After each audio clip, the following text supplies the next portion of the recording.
Connecticut East This Week is supported by the Connecticut Council on Problem Gambling is a nonprofit organization which, through advocacy, prevention, and education, is here to support individuals and families who are impacted by problem gambling. Our helpline, 1-888-789-7777, is available 24 hours a day, 7 days a week. We also have live chat and tech support through our website, www.ccpg.org.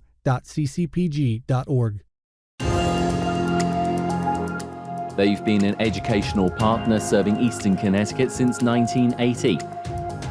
We talk to EASTCONN as they take a strategic look at what they do and how they can continue to serve their communities. Plus, we take a look at other stories making the headlines from around the region. This is Connecticut East This Week.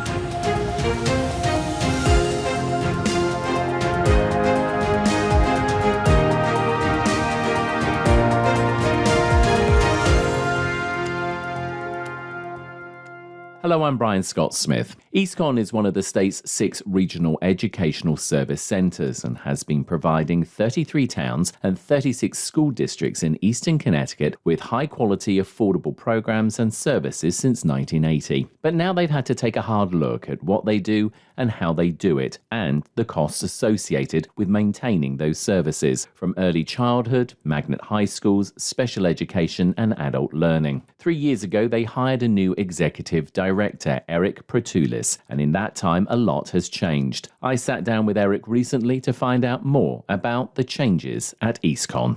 Eric, welcome back to Connecticut East This Week. Thank you. Lots to cover in the podcast today.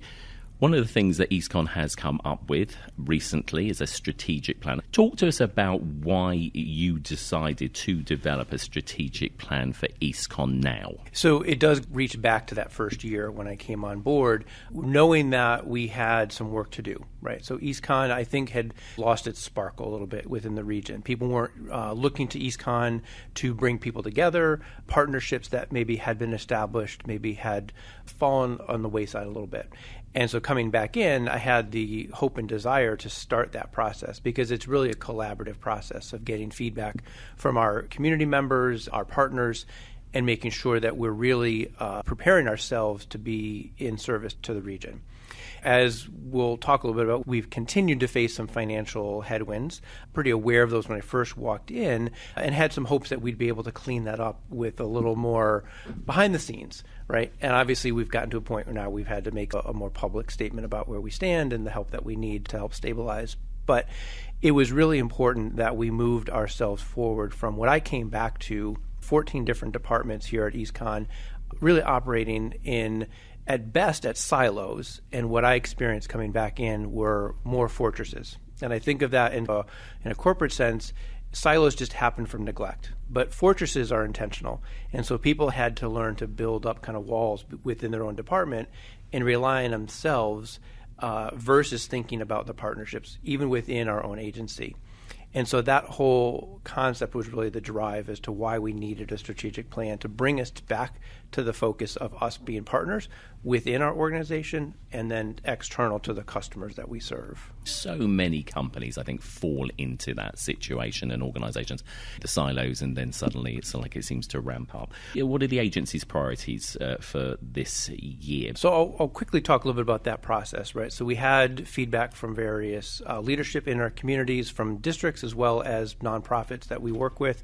Looking at all that, there was a desire for EASTCONN to be made whole again and be in a position to respond to the needs of our communities and our school districts.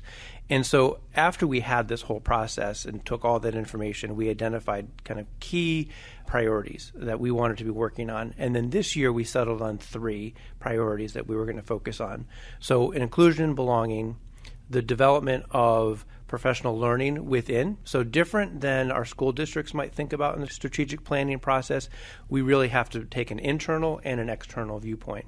And so there was a strong desire in the feedback we received to look internally about how do we shore up professional learning. If we're a learning agency, how do we make sure that's a core practice within our own departments and our own services? And then lastly, to really look at financial stability of the agency. So those were our 3 priorities. We've made good progress on the financial aspects of it and on the inclusion and belonging. Where we haven't really had as much time because there is likely some financial investment necessary is on some of the professional learning piece of it. We have departments doing a lot of that and collaborating to talk about the different ways in which they provide learning to their own departments or to the services that they provide on a fee service. And so now we're starting to look at how do we bring that together and to have a set way of doing that as an agency. A reflective practice is a big part of that. Anything that we do, we need to make sure we're getting feedback and asking, did we meet what was expected? Internally, externally, and so that we're learning in that process as well. Never should we be the ones coming in and saying, we know all the answers, right? Everything is done in collaboration, everything is done in partnership. I want to highlight on the inclusion and belonging something we just did just this past Friday. First time in probably about 8 to 10 years, we had a professional learning event for all EASTCONN schools and programs. So we haven't done that in a long time where everyone came together across our special ed schools, our magnet schools, and this was an opportunity to really focus on inclusion and belonging. So we invited Tony Ferriolo out to do a kickoff with us. Tony works with transgendered youth across Connecticut, most certainly even I think across the country, in advocacy and support for them. And so he was our kickoff. And when you think about our key priority in this year of inclusion and belonging, what he talked about really resonated and reflects what we're doing, which is leaning into kindness and compassion. So as we sit in this world today with a lot of uncertainty, we talk about education, we talk about funding, we have a lot of questions about what's down the road. Maybe there are opportunities for us to reimagine some things about education in this process, but in the moment, it's really about leaning into kindness and compassion because it's a tough job educating people and kids, and it's a tough job under the best of circumstances. So we want to make sure that we're really prioritizing that. And our idea of the inclusion and belonging is also how do we make sure that our customers really feel that they belong and are part of EASTCONN as well, not just purchasing the services from us. So it is that kind of service-oriented mindset that we operate with, that we're here to provide, we're here to help them, and we want them to feel like EASTCONN is a part of their community as well. We do the same things our school districts do. We operate schools, we deal with the same challenges, frustrations, and so we really are uniquely set up to be a resource and a support for our school districts and our communities because of what we do. Let's talk about the money side of it because you've alluded to it a couple of times during the interview. You recently submitted a $4.5 million stabilization fund request to the state. Walk us through why that was necessary and what's it for. As we talked a little bit before, coming back to EASTCONN and working, there were some surprises on the financials in terms of where things were, and I had a belief that we'd be able to get back to practices the way they were and restabilize. What I have subsequently learned is really the fundamentals were broken. And so the ways in which we were creating our fee structures, how we're utilizing our grant funds, things that had been in place had seemed to have eroded. So it created a series of financial cliffs that we were facing, meaning like we had contracts, transportation being one of them. So the agency had moved into providing large bus transportation across several districts. We just have those contracts coming to termination this year, so they're in their 5th year. When we look at the rates that were proposed by other providers, we're anywhere between $70 and $120 less in this year what we charge versus what they would have charged in this year of the contract. And our actual expenses put us in a position where we're operating about a $70 to $110 a day loss per bus per day. And so that, while it was an effort to provide a necessary service at an affordable rate, it wasn't structured in such a fashion that it was going to make it cover its own expenses and therefore erodes the bottom line for the agency. And so we ended up with a number of those kinds of things that just were fundamental flaws. And so now we're in a process, and we have a really strong CFO who has school district experience, has worked in Ellington, so understands a smaller and tighter budget process, and has also worked for another RESC, another education service center. So has also the idea of how we operate differently because we have to worry about the revenue side, not just the expense side. And again, our efforts in looking at that is how do we minimize the impact, to our programming, is making sure we can sustain what's necessary, healthy, and needed in our region. How do we minimize the impact to our districts? So that stabilization money would allow us to mitigate cost increases year over year for a little bit by putting us back in a position where we would have some surplus funds, being able to not have to rely on a line of credit to cover expenses. We have periods of time annually. 5-year look back will tell me the same thing, January, February, and into March. Tighter in terms of money coming in. So we've got to be able to float because we've still got to pay people. We've still got expenses that we have to make month over month. So we need to have some of that in the bank to cover those periods of time. All companies at some point find themselves looking inwards and finding that things aren't quite what they should be. So what sort of controls are being implemented to at least try and prevent some of these similar shortfalls happening in the future?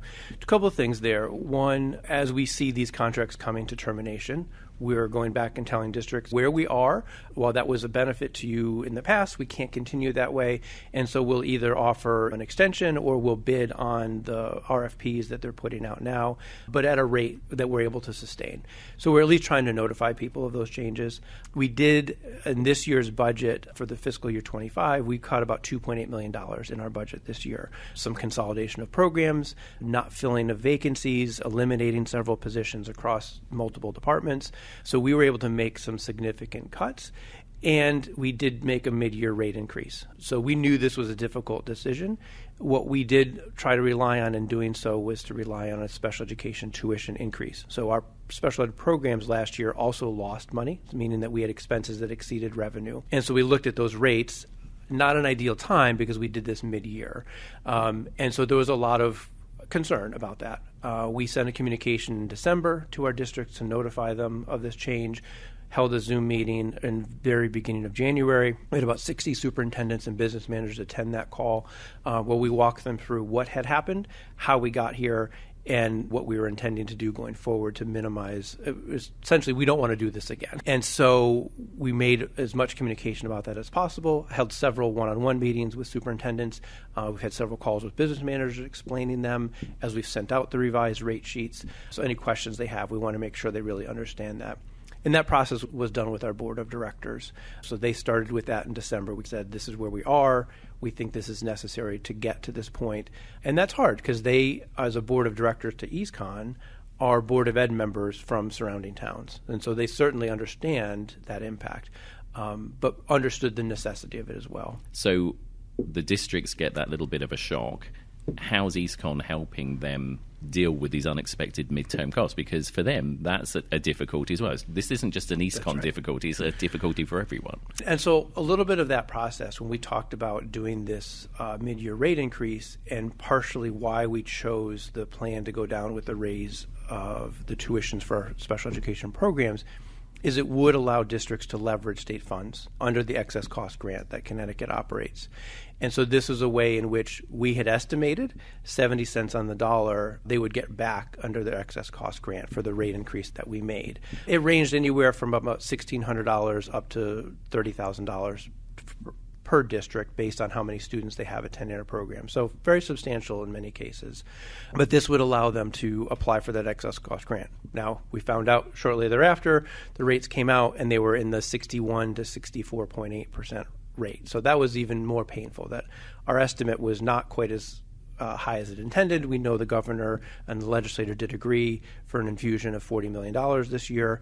That's helping. That'll put those reimbursement rates up between 72 and I think 78% for this current fiscal year. So that was our intent in terms of understanding this would have an impact, but there was a way that they were going to leverage some state funds in most cases. Not every one of our districts would be able to, but we thought that was at least a way that would help them in the process.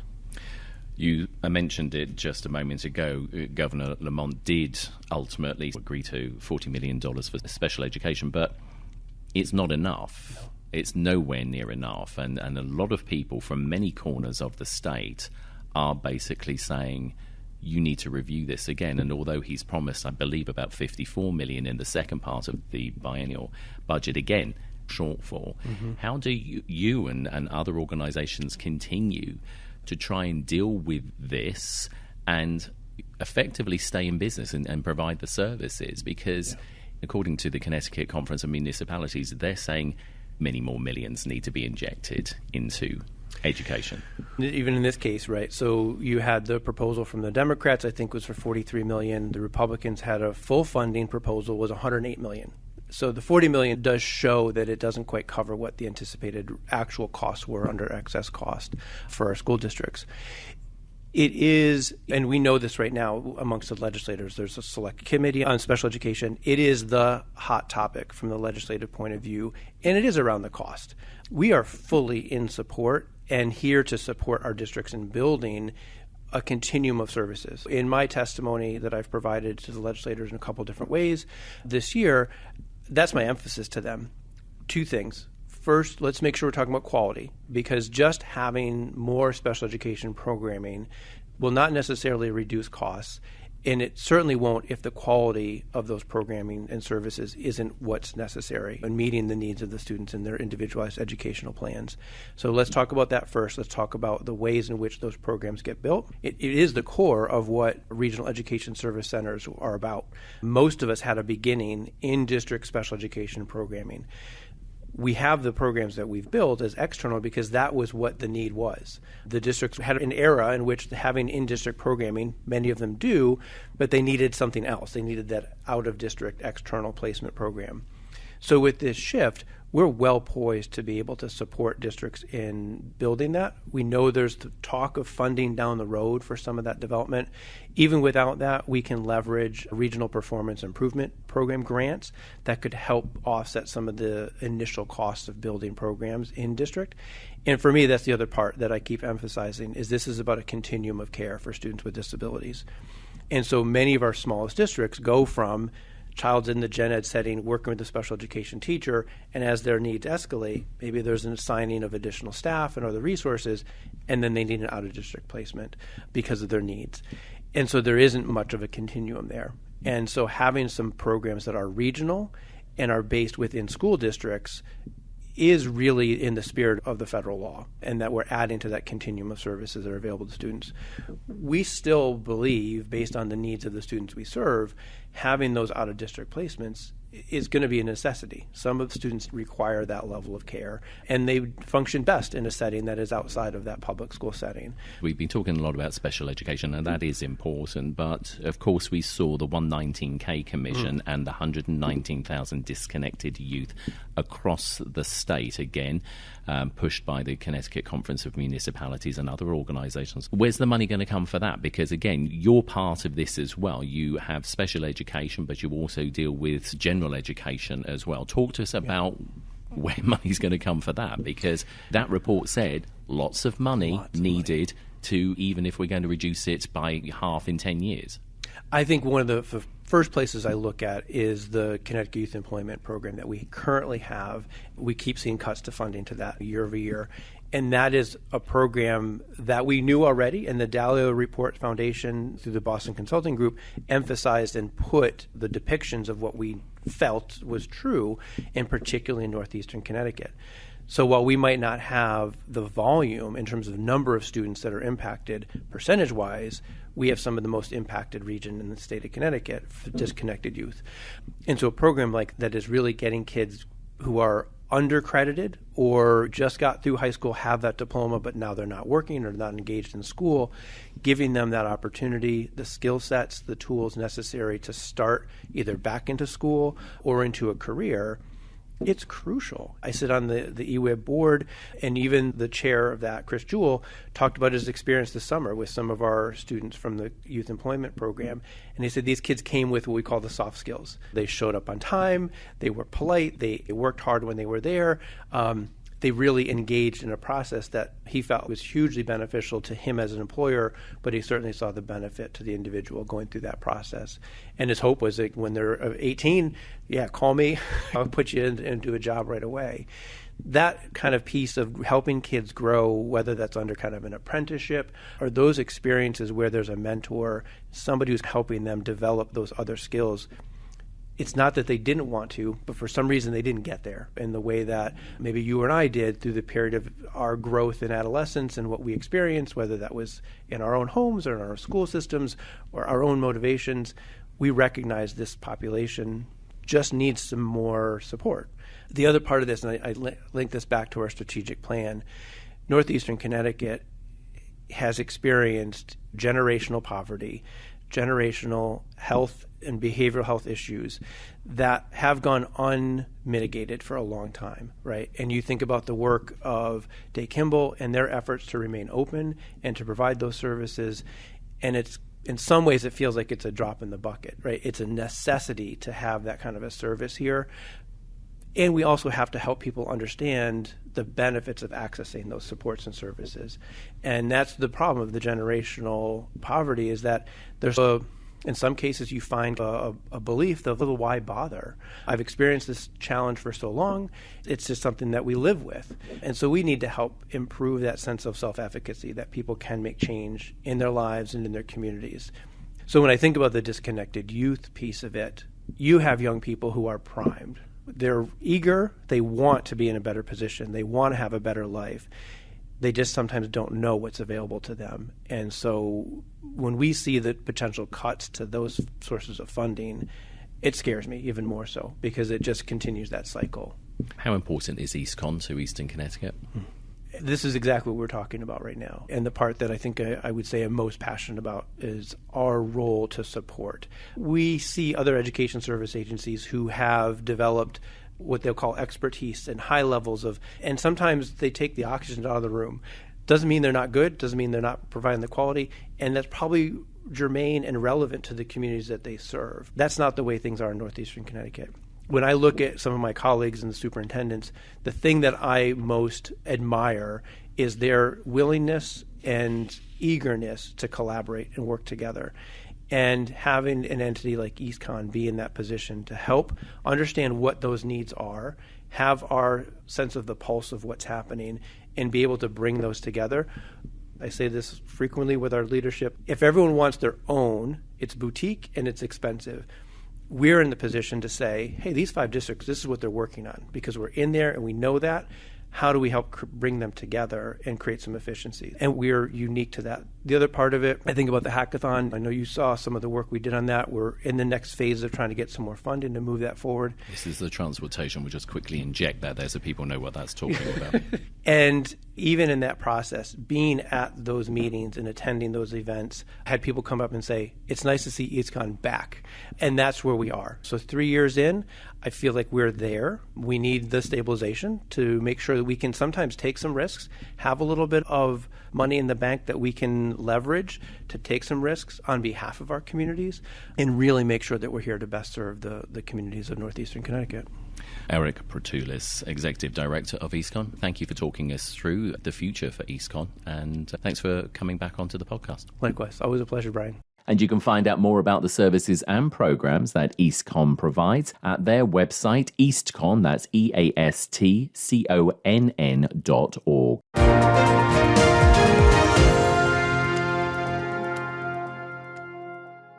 How serious is youth vaping? Irreversible lung damage serious. 1 in 10 kids vape serious, which warrants a serious conversation from a serious parental figure like yourself. Not the seriously know-it-all sports dad or the seriously smart podcaster. It requires a serious conversation that is best had by you. No, seriously, the best person to talk to your child about vaping is you. To start the conversation, visit talkaboutvaping.org. Brought to you by the American Lung Association and the Ad Council. Time now for a look at other stories making the headlines this week. Another 7 members of the US Coast Guard have filed claims against the agency alleging sexual assault while they were cadets at the Coast Guard Academy in New London, as detailed in a report called Operation Fouled Anchor. It now brings the number of claimants to 29 men and women, bringing what is believed to be the first collective action of its kind against a US service academy by survivors of sexual assault. Christine Dunn is a partner at the law firm Sanford Heisler Sharp McKnight, who are representing the claimants, and says they don't see any changes to what they are doing despite a change in administration at the White House.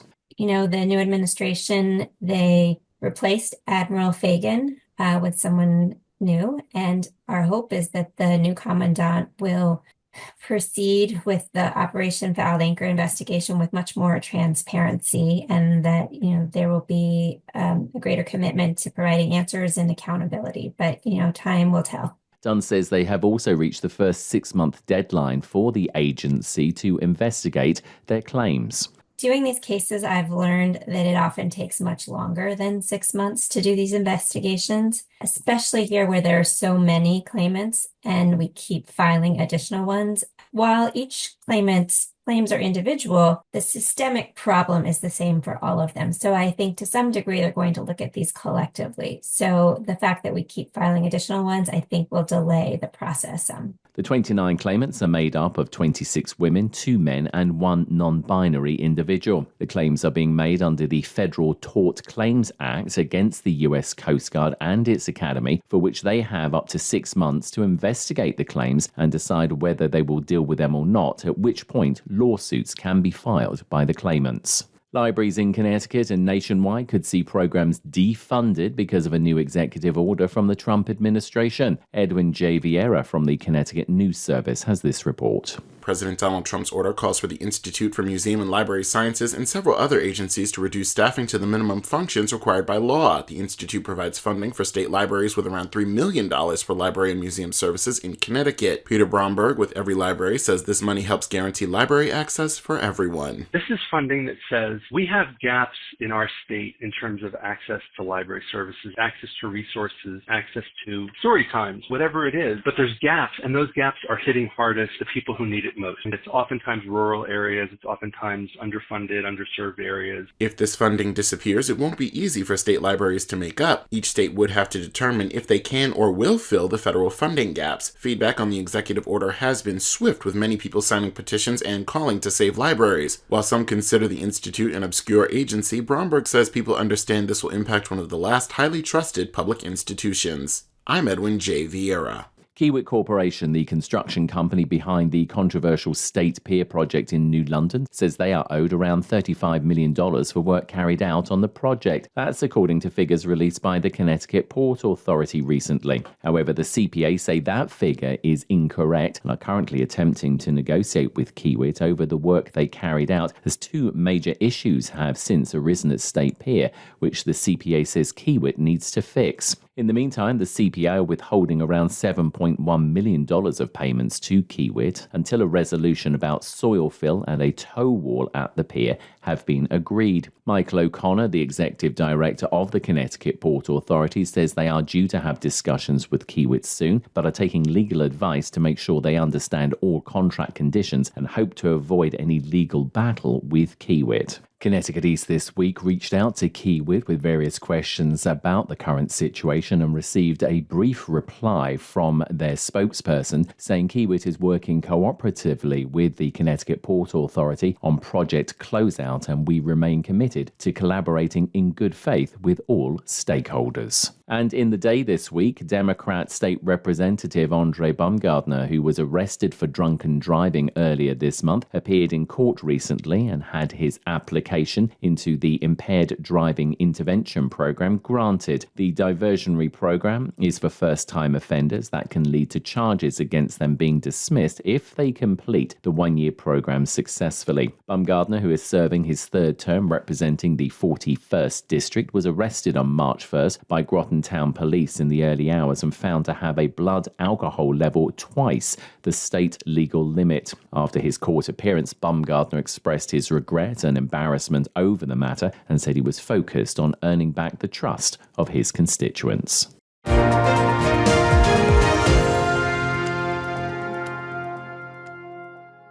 That's all from us for this edition. Do send us your questions and story ideas to the show via our website at connecticut-east.com or Facebook or Twitter at Connecticut East and on Instagram at Connecticut East This Week.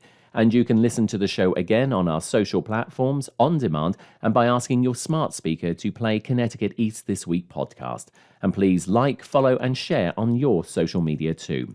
I'm Brian Scott Smith. Thank you for listening.